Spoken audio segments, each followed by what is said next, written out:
leis todo o tempo ficam tramitando no Congresso, leis que de alguma maneira atingem a igreja, limitam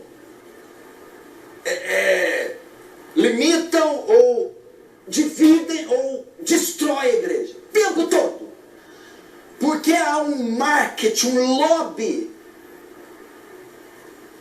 que o tempo todo, através das mídias sociais, canais de TV, a grande mídia, tentam denegrir a imagem da igreja ou tentam destruir, desfazer os valores judaicos cristãos.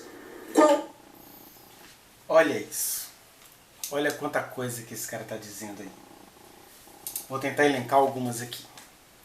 Primeiro, Jesus, ele nos alertou acerca da perseguição, mas nunca disse que elas viriam de fora. Já disse isso no começo do vídeo, né? Estas são as igrejas, na verdade, as igrejas que por falta de discernimento atraem para si. Que Jesus disse, como eu li para você em João, no capítulo 15, 16, que a perseguição vem dos de dentro, foi os de dentro que o mataram, que o entregaram para Roma no sentido histórico do termo. É claro que a humanidade inteira matou Jesus, mas quem fez o trabalho, o mico histórico, foram os religiosos da época, que depois se passam como perseguidos, né? Então, já começa aí. Esse é o verdadeiro espírito anticristo. Depois ele vai falar leis que de alguma maneira atingem as igrejas. As leis que estão atingindo não são as igrejas, estão atingindo um tradicionalismo, né? Ele confunde então igreja com a imagem da igreja e ele confunde igreja com cristianismo. E aí já começam os problemas, porque a igreja do Senhor, tem muita igreja do Senhor dentro do cristianismo, mas o cristianismo como movimento histórico e social não é a igreja do Senhor, é a grande besta na verdade, né? Ele também confunde evangelho com valores judaico-cristãos. Ele faz exatamente o que os judeus faziam.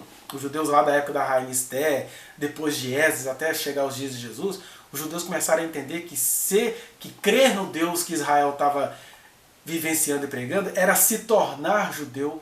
E Deus nunca disse isso para Israel, que as nações iriam se tornar judias. Pelo contrário, no máximo Deus disse que as nações comeriam dos frutos da grande árvore de Israel, que passou a ser a igreja. Mas Deus não disse que quem se converter a ele iria necessariamente frequentar a igreja, que quem se convertesse a ele tinha que ser cristão, ter valores cristãos e tradicionalismos cristãos, porque quando você começa a elencar determinados valores, você já atrapalha a luz de Cristo a brilhar em lugares que você nem imagina. Este é que é o engano. Então ele faz essa confusão. Ele confunde igreja com a aparência da igreja, ele confunde igreja com cristianismo e ele confunde evangelho com valores judaicos cristãos. Ele e quase todo mundo que eu e você conhecemos, é verdade, né? Mas continuemos. A origem desse ódio contra os cristãos? Qual a origem desse ódio contra o casamento heterossexual? Qual a origem desse ódio contra a família conservadora? Qual a origem desse desejo insano de corromper as crianças, de erotizar elas ainda na tenra idade, de ensinar sexualidade, orgias para crianças de 6 anos? Qual a origem? Gente, tá vendo? O que faz a gente confundir evangelho com valores judaico-cristãos?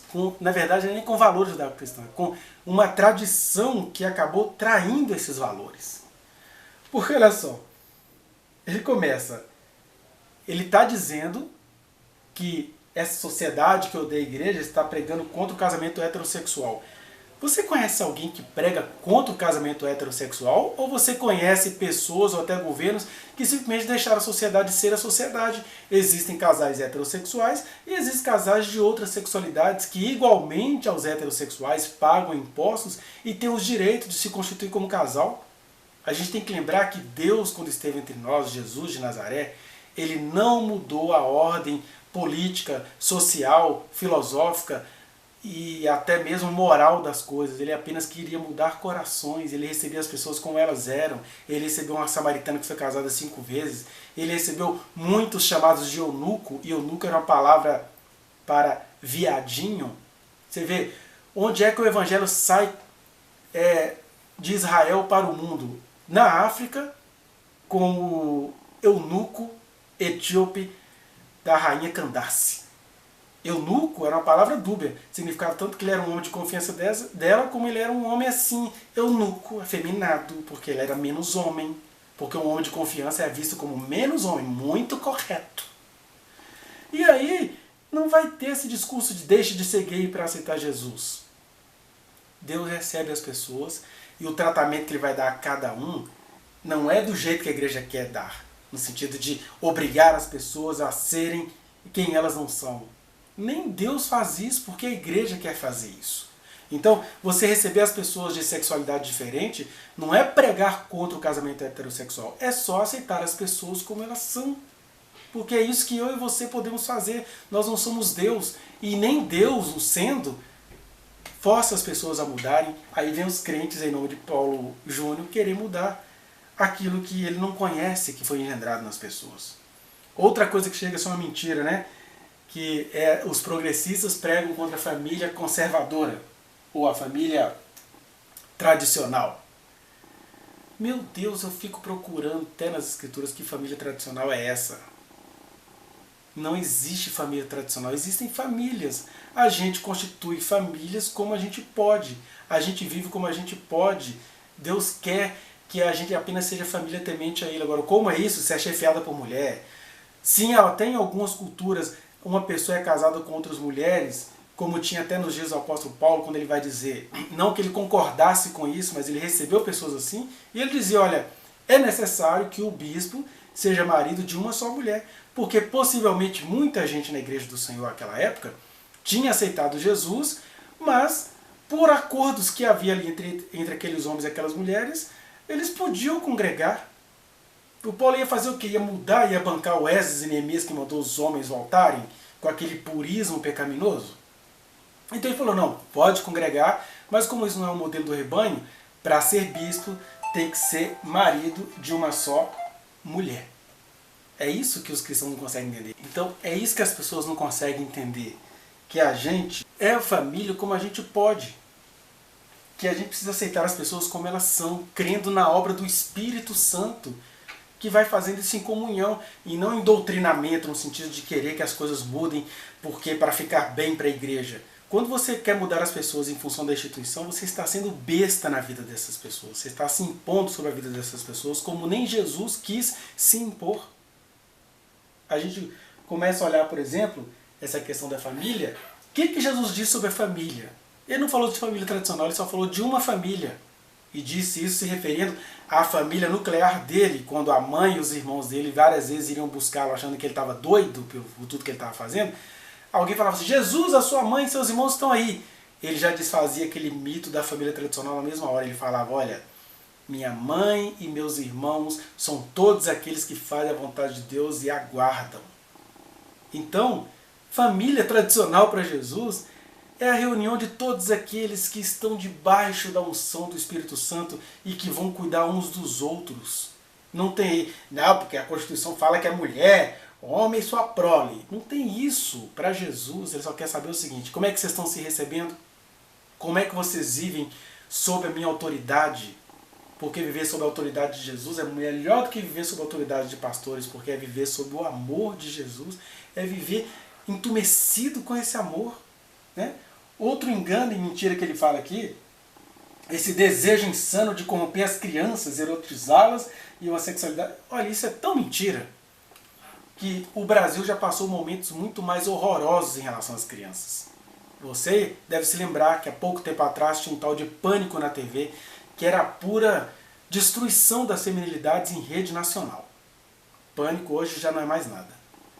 Voltando um pouquinho atrás, você tinha uma tal de banheira do Gugu, que era obscenidade, entrando nas casas, 3 horas da tarde, nem era governo de PT, pra você ter uma ideia.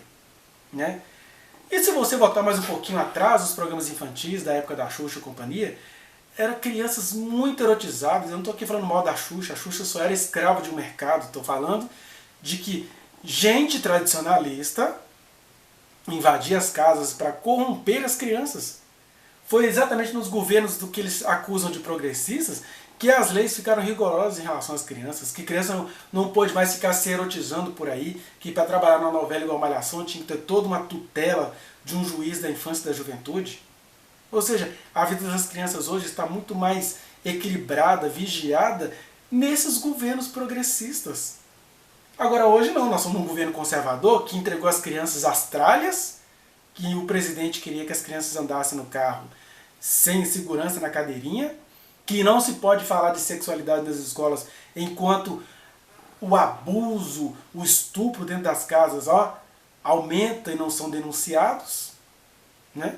Que o presidente atual é a favor do trabalho infantil, que em geral tem a ver com escravização infantil, e que você, por incrível que pareça, acha isso bonito.